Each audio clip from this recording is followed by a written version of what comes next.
பானி அரிசி இறங்கல எப்படி போகுது அரிசி அதுக்கு இறங்குது இதுதான் இது போய் நிற்குது. ஆளுக்கு 2 ரஸ்க்கு எல்லாம் சாப்பிட்டாங்க.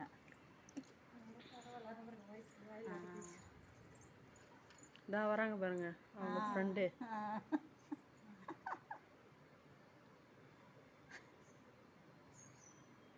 கற்பனுக்கு பொறாம நிற்கிது.